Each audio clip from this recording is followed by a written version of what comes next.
Eibarko antzerki jardunaldien 58. edizioa Harremanak Relaciones inaugurazio hitzaldiarekin hasi da otsailaren 25ean asteartean. Toni Acosta aktoreak, Juan Carlos Rubio zuzendariak eta Jesus Timarro antzerki ekoizleak parte hartu dute Koliseo Antzokian egin den ekitaldian. Irene Hernando aktore ibartarrak moderatutako hitzaldiak hasiera eman dio gure hiriak arte eszenikoekin duen hitzordu garrantzitsu honi. Atzoko hitzaldia egon zen oso ondo. Beraiek oso ondo berbaitzen zeben, da beran bizitzan esperientzia eta oso politxe izan, nire asko gustatu jatan. Hitzaldian, Akostak, Rubiok eta Zimarrok dramaturgiaren, interpretazioaren eta zuzendaritzaren arteko dinamikez hausnartu dute, funtsesko gaiak jorratuz. Hala nola, testuaren eta aktoreen arteko harremana, zuzendaritzak duen askatasun tartea eta sorkuntza prozesuan azaltzen diren erronkak. Hori guztia, hirurek eszenara eraman duten Una madre de pelikula komediarekin izan duten esperientziaren barruan. Pero es verdad que cuando tú repites con un director, y este es nuestro tercer trabajo, yo nunca imaginé que Juan Carlos iba a llevarme tan lejos. Es como que él empieza a ver mis capacidades y va apretando un poquito más. Y yo, que me dejo llevar porque me encanta, o sea, me encanta navegar, hago teatro porque, bueno, me encanta esto de desmadejar el nudo, ¿no? Tienes una lana, un ovillo de lana, y ir encontrando y abriéndolo. Esto me encanta, pero él también ya me conoce. Y salta, Toni salta, tírate al suelo, Toni se tira al suelo, y encima sonríe, y no le importa.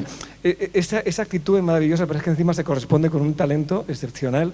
Y lo digo, o sea, si el monólogo no gusta, me siento mucho más responsable, desde luego, por la parte que no, que por la parte que sí, porque todos los sís tienen que ver con ella, con cómo consigue. Al final sientes que estás en esa habitación con Eva María y es por el trabajo tan profundamente generoso, entregado que Toni hace. Pentación Espectáculos, Leona Madre eta La Alegría Producciones enpresek ekoitzitako lana, otsailaren 26an eta 28an taularatuko da Koliseo Antzokian, arratsaldeko 7etan, publikoari antzerki proposamen divertigarri honetaz gozatzeko aukera eskainiz.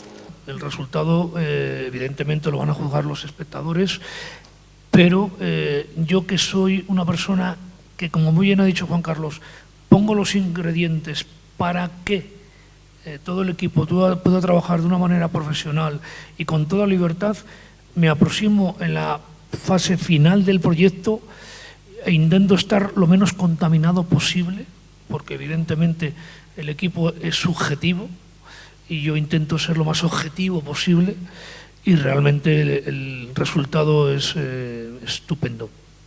58. edizioan, antzerki jardunaldiek 22 konpainia ekarriko dituzte Eibarrera.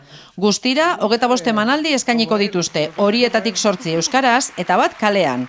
Programazioak lehen mailako artistak bilduko ditu, besteak beste Bai Santa, Ángel Martín, Adrián Conde eta Zuaitz Gurrutxaga. Hori badauzela funtzio batzuk beteta dagoazenak, baina oindiok beti esaten dugun moruan, momentuan beti libratzen diaz sarrera batzuk. Orduan, benetan gogua badakazu ez